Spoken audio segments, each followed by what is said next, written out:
Hey everybody, Midnight Riders here. So, happy Veterans Day. Today is the day that celebrates veterans, living and dead. Um, so I can't lie. Today, really, for me, is not. This video is not designed really to celebrate anything. This video is designed to bring something to everyone's attention. Something that really, really bothers me, and something that I hope more veterans can recognize and kind of try to help the rest of society understand. So first, let's kind of get into a little bit of history. So, most people don't know all the facts about Veterans Day. Veterans Day is kind of one of those things that everyone just thinks that, we have it just because, they don't really even understand. Some people, I guess, they get the concept that, obviously veterans have fought in wars and that kind of thing, but they don't really understand where it started or how it kind of became popular or anything like that. So really, Veterans Day was originated as Armistice Day on November 11th, 1919, which was the first anniversary of the end of World War One. I despise Woodrow Wilson with every fiber of my being, but that's actually one thing he did get right was to create a Remembrance Day or a Veterans type day, Armistice Day. Even though he started World War One, it's kind of fitting that at least he could do was remember the veterans who served in it. But anyway, Congress passed a resolution in 1926 for an annual observance, and November 11th became a national holiday beginning in 1938. It was actually Eisenhower who, let's see here, where's that at? Yeah, well, I can't find it, but yeah, basically Eisenhower turned it into law. I can't remember the exact day, but it was in 1954 that it was, specifically to be a federal holiday. So all good stuff. So kind of moving forward a little bit. As of April 2021, there was 19 million living veterans who served during at least one war. So basically that probably 2021. I don't imagine there's any. There might be a few World War One guys. There might be one or two of them, but I don't know how that's even possible. No, they would have been 1 year old in World War One. So yeah. So really, as of April, really, yeah. I mean, I guess we're looking at maybe a few World War Two guys that are left.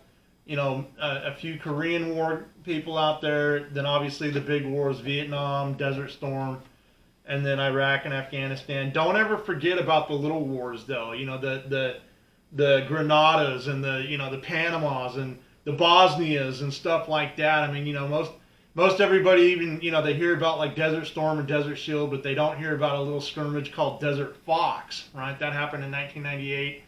I've got friends who were in like Grenada. Mogadishu, right? Don't ever forget Black Hawk Down and the Somalian conflict. Mogadishu was a big deal. So don't ever forget about the little wars and the little skirmishes that we really don't ever hear about, because the truth is that everybody only looks at like Vietnam as us kind of losing that war, and then obviously we've kind of lost Iraq and Afghanistan. But in between that time, we've kicked ass in other places, and we did it with extreme prejudice. So don't ever forget that. But yeah, as of April 2021, there was about 19 million living veterans. 11% of veterans nowadays are women. There was 5.9 million veterans who served during the Vietnam War, 7.8 million veterans who served in the Gulf War era, and out of the 16 million Americans who served during World War II, about 240,000 of them were still alive as of 2021. So that's an interesting fact. So those guys are definitely hanging on to their longevity. About 933,000 veterans served during the Korean War. And as of 2021, the top 3 states with the highest percentage of veterans were Alaska, Virginia, and Montana. So obviously those numbers are per capita, considering that the entire state of Montana has less people than, fucking Savannah, Georgia. But obviously that's a per capita number. So, typically we look at veteran statistics as being about 3% of the population. Obviously some states have higher percentages and some states have lower percentages. So this is how they come up with the per capita average. Let's see here. There was a guy named Raymond Weeks who was a World War II veteran, and he created the first Veterans Day celebration, including a parade and festivities, in 1947 in Birmingham, Alabama. And then in 1982, President Ronald Reagan gave him a Presidential Citizens Medal for organizing that event and taking it so seriously. Let's see here. Obviously, in 1921, after World War I, an unknown soldier was buried in Arlington Cemetery. Now, on ever since November 11th at 11 a.m., military services execute the present arms at the Tomb of the Unknown. And there are 400,000 veterans that are buried at Arlington National Cemetery. And I can tell you, if you've never been to Arlington, you need to make it your life's journey. That is truly a Mecca experience, to see Arlington and to see, the Vietnam Memorial and the World War II Memorial. It is truly just amazing. I try to take my family there every couple of years just to kind of remind them of the people who sacrificed their lives so that they could have the freedoms that they have. So that's kind of Veterans Day in a nutshell. That's kind of the history behind it. And, most people don't understand that anytime you live in a society where you don't have a mandatory enlistment, right? The last time that America had a mandatory enlistment was basically in Vietnam during the draft era. And the way that America used to work is America never had an active duty military. When we would fight in wars, we had a drafting system, right? The selective service. They would, like my grandpa was drafted. My dad actually avoided the draft by joining the Navy during Vietnam, specifically so he wouldn't be drafted into the Army. And I know a lot of people, that joined the Navy or the Air Force or even the Marines, because the Marines didn't draft either. Army was the only one that drafted. But anyway, the way our wars always used to work is that when a war would happen, people would get drafted, they would go fight for their country, they would come home, they would, So there, we didn't have any such thing as an active duty military. Everybody was basically on a reserve status. And it worked very well. It worked very efficiently. And even after World War I, we never had an active duty military. Most people don't realize this, that we didn't have an active duty military until World War II. And it was actually part of the New Deal. It was actually part of FDR's New Deal, specifically designed so that lower income males could have government service jobs and walk away with a retirement pension, right? It was actually specifically really, in a way, it was really designed to allow black men to have some form of government service, and it didn't pay anything. I mean, back in those days, active duty Army, they got like $2 a month. And now, obviously, $2 a month back then, that's like $800,000 in today's money. But still the same, most people don't understand the history of it. World War II really started the large active duty component that has taken up such a huge portion of our federal budget. And Eisenhower actually warned against it, right? That's when he started talking about the needing wars in order to justify the military-industrial machine, the military-industrial complex, I guess is what he called it. But Eisenhower warned about it, which was kind of funny because then after World War II, when Eisenhower became president right during the Korean War, he jumped up, he grew and expanded the military exponentially. And it's really never ever kind of shrunk back down to its normal size ever since then. But nonetheless, and so basically what we have now is we have a whole bunch of veterans who never served in any war or any combat zone, and so they still kind of get to take some of the credit that other people who did deploy deserve. And I'm not saying that, regular soldiers and sailors and Marines and airmen and all that kind of stuff who didn't deploy, I'm not saying that they don't deserve some credit. Obviously they were still brave enough to sign their life away. But still the same, only about 3% of the U.S. population serves at any given time. That's been a pretty consistent number ever since the creation of active duty military. And so it's really kind of a thing where, military veterans get put up on this pedestal, and, we get our 10% discounts at Lowe's and all this shit. And it's great for us. I mean, don't get me wrong. I'm not complaining about it. It's just that it really has kind of devalued the service that deployed combat veterans actually deserve.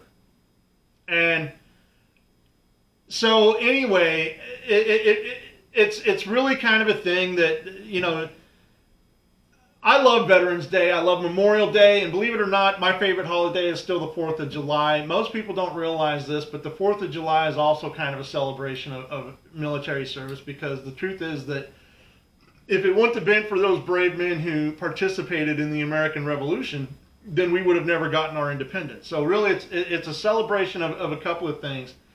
And that's the holiday that means the most to me, because that is truly the holiday where people put their lives and their fortunes on the line to just have an idea. And this brings me into the topic of what I'd actually like to talk about today, and that is the idea of freedom and the responsibility that the military is supposed to have in preserving and protecting that freedom. Now, this weekend, most of you all probably know that there was a video of Terry Bradshaw, and he was sitting at Annapolis, Maryland, right? That's the Naval Academy. That's the West Point for the Navy. For all you people out there who don't know the military branches and all their specialties and stuff. Annapolis, Maryland is the Naval Academy, so that's where you go. You go there for 4 years and you walk out as a commissioned officer. There's different ways to become officers, and I won't really get too much into that history, but obviously anyone who can go to West Point or Annapolis or the Air Force Academy or any of those schools, those people make exceptionally good officers. Now, I got a lot of enlisted guys that are always whining about this. They're always saying, "Oh, fuck officers." But here's the simple truth. The only people who talk shit about officers are the people who are too fucking stupid to become one themselves. And that's straight up. Officers play a vital role in the military. Now, I will admit, as someone who went to OCS after being enlisted for many years myself, I will admit that the officer corps probably needs to be reduced by about 75%. But that's a different debate for a different day. Anyway, Terry Bradshaw was at Annapolis on Sunday. And, of course, the subject of Aaron Rodgers came up. And, I've never really cared for either one. I can't lie. I don't really follow the NFL anyway, so full disclosure. But I've always thought that Terry Bradshaw was kind of a fucking, a Looney Tune. The dude threw a fucking football for a few years, and somehow he thinks he's some kind of badass. I don't know. And I'll give it to him. He was a great quarterback. But he really hasn't accomplished much else in his life. He's got, 3 or 4 Super Bowl rings, But he's always been kind of one of these loopy guys that, just the way he kind of, like his, the way his demeanor is always so happy and joyful and shit. Somewhere down the road, I got to think that the dude is actually a manic depressant or something, because he always seems so fucking happy. But anyway, he was on, I don't know, I guess he was on ESPN or whatever, and or maybe it was even Fox News, I don't know. But he started making comments about Aaron Rodgers. So I want everybody to watch this video real quick. I want everybody to see kind of exactly what he said. I actually pulled this one up off of Dan Bongino. So let me show you all what he said. I mean, I don't do this very often, but if y'all can see this, let's play this video real quick so that y'all can see what Terry Bradshaw said. And man, I don't usually get into politics. This is the least that I want to do, but because of Veterans Day and because of where this took place, I want everybody to see this. When doctors use it off-label for coronavirus, you get scenes like this that played out with Terry Bradshaw this weekend. Check this out. Give Aaron Rodgers some advice. It would have been nice if he'd have just come to the Naval Academy and learned how to be honest. Yeah. Learn not to lie, because that's what you did, Aaron. You lied to everyone. I understand immunized.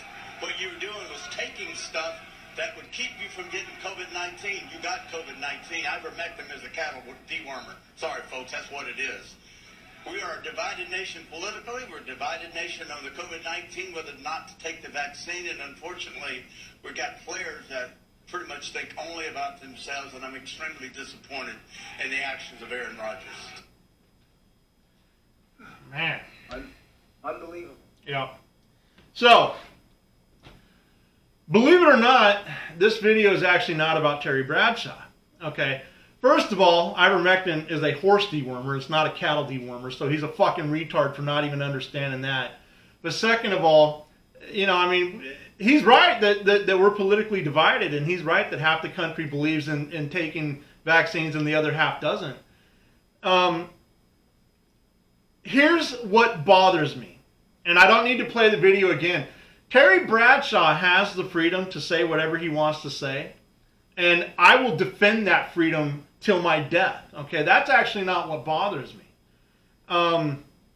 Do I think it's stupid, and do I think it's asinine that he has to come out here and try to politicize something? You know, football has already been too politicized. That's why I don't watch it. I don't all this Colin Kaepernick kneeling bullshit and everybody else getting on that side, and I don't watch the NFL as it is because it doesn't mean anything to me. It doesn't bring any value to my life, and I hate seeing shit like that being politicized.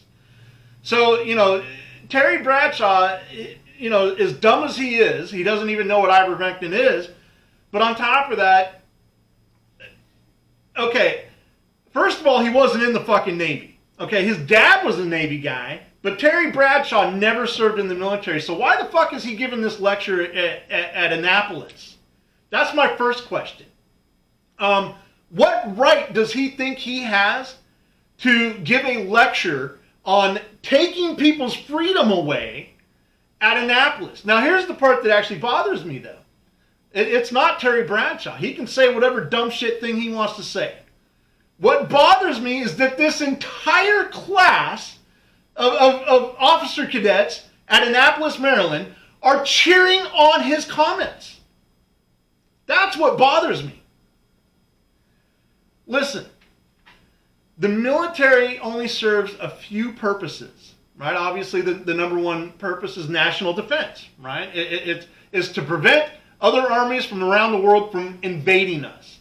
This is the whole concept behind having an active duty military with all these bases and all these, equipment and millions of soldiers that are getting paid a full-time salary to sit around and do nothing for the majority of their careers. It's all a show of force so that countries like China and North Korea and Russia don't try to invade us, right? It's a sign of being ready, right? That's the whole purpose behind having an active duty military. People like me may not agree with it, but that is the purpose behind it. So that's their number one, focus is to defend this country. But their number two, and when I say defend this country, I mean to defend this country from all enemies, foreign and domestic. Okay, people tend to forget that. Now, their second mission is to defend the Constitution of the United States of America. It is to defend the Bill of Rights. In other words, it is to defend the freedoms that this country is composed of. So when you have an entire class of Navy cadets, officer cadets, these are supposed to be the future leaders of our entire military. The most powerful Navy in the world, right? We have the most powerful Army in the world. The Marines is debatable, but that's a different story. Okay, but still the same. when you have an entire class of naval cadets that are cheering on a statement of tyranny. Terry Bradshaw doesn't seem to understand one thing. He doesn't understand, because he was never in the military, he doesn't understand that his freedoms weren't free. His freedoms, somebody had to die, somebody had to fight in war, somebody had to bleed in order for him to have the freedom to come on national TV and spew this absolute retardation. It is a freedom that other people gave to him. He did not earn it himself. So he doesn't understand the concept of it. And again, I will defend his right to say his dumbassery till my death. But to see these Navy cadets on here fucking cheering for this, every single one of those fucking cadets should be kicked out of Annapolis, I'm telling you. Every single one of those cadets. Man, I hate repeating myself, but I think I need to drive this home a little bit harder. Every single one of those cadets should be kicked out of the fucking Navy and they should be sent home. And I'm telling you, they obviously do not understand that their number one job is to defend the freedoms of the citizens of this country. And whether you like to admit it or not, Aaron Rodgers has the freedom to choose if he wants to put a drug in his body or not, or a vaccine in his body or not. Okay? Think of it this way. Think of it this way, people. What would you all say if the NFL was telling people that they had to use steroids? That in order to be on the NFL, they needed to use performance-enhancing steroids to boost their abilities. What would you all say about that? Would you all say, oh yeah, if Aaron Rodgers or somebody else decides not to do it, would you fucking crush them too and say, oh yeah, he's fucking up the whole country because he's not deciding to take something that somebody else thinks he should put in his body?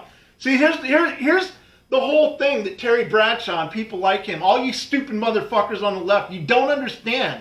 This vaccine, it's not about who made it or what it does. It's about freedom.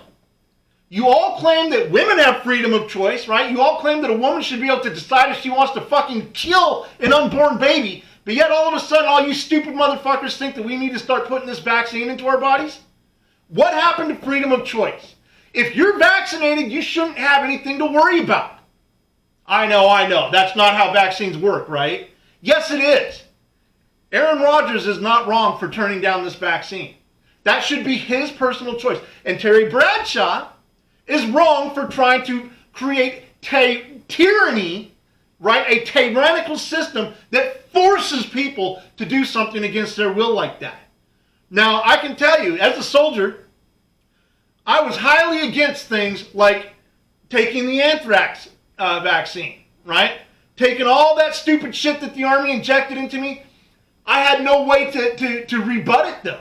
I had no way to go against it, or else the Army would have dishonorably discharged, and it would have fucked up my life forever. Okay, and I know people who were actually brave enough to refuse anthrax back in the late 90s, and they were dishonorably discharged. And looking back, I wish I would have been that brave. Looking back, I wish that I would have stood my ground and told the Army that they could go fuck themselves. Unfortunately, when you join the military, you sign a waiver basically, signing away all your especially your First Amendment rights, but you sign a waiver basically signing away all of your rights. That's just the way that the military functions. But in everyday life, guess what, man? Normal citizens out there, they didn't sign that waiver. They have the freedom to choose what they want to do. And it's because of veterans. It's actually because of veterans who went to war, not just the average veteran. Man, I love everybody who served, but your freedoms are secured by the people who actually went to war. Terry Bradshaw's a fucking moron, okay? I don't understand why he was even at Annapolis. He has no right to fucking preach to Navy people because he was never in the Navy himself. Okay? Terry Bradshaw obviously doesn't understand the sacrifice that those men and women at that academy are supposed to embrace. They're not supposed to embrace a fucking tyrannical system that forces people to do shit against their will. That's not what the fucking Navy's job is. That's not what the Army's job is. That is not what our military's job is. So I would highly encourage Terry Bradshaw to do some reflection And listen, I got this video off of Dan Bongino. I'm not trying to discredit him by any means, but I'll tell you, the story here is not Terry Bradshaw and his dumbass mouth. The story here is how the entire fucking class at Annapolis stood up and cheered for tyranny. That's the real story. That's the thing that should be focused on, and that's the shit that nobody wants to talk about. I don't give a fuck if they're cadets or not. Every single one of them should be kicked out of Annapolis. Okay? Seriously. It is time that we start making freedom legal again. I'll say this to everybody. I voted for Trump, and I supported a lot of the things that he did. Here's what I didn't support. Okay, I didn't support the lockdowns in the beginning while he was president. I didn't support the idea of him giving, billions of dollars out in stimulus checks. He started that shit. Not Joe Biden. Donald Trump started that shit. And I don't support the idea, when Donald Trump created the vaccine, I don't support the idea that people should start making it mandatory.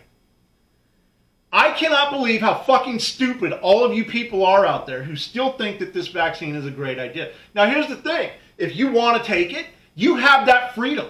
You have that freedom because of veterans. You have the ability to choose if you want to take it or not. And if you take it, don't ever try to blame anybody else if you have any adverse side effects. This is an adult decision that you are making, and you should be able to take responsibility for it in the event that it doesn't turn out the way you think it should. The drug has not been, the vaccine has not been tested long enough. It doesn't work. And I can't believe that so many of you are so afraid of something that has less than a 1% chance of killing you. It's amazing how things like flu and pneumonia and everything else out there has just automatically disappeared. But here again, this goes back to the common sense of the American people. You just don't have any. And when you listen to dipshits like Terry Bradshaw, it just resonates even more. So again, the real story here is not how Terry Bradshaw went up there and fucking spewed his retardation. The real story here is how the entire fucking class of 2021 in Annapolis, Maryland, backed him up. That's the real story, and that's the real heartache. With that, this has been another real video. I'd love to talk to somebody about it. Happy Veterans Day to all you hard-hitting motherfuckers out there who actually earned your freedom. And to all the rest of you, you're welcome.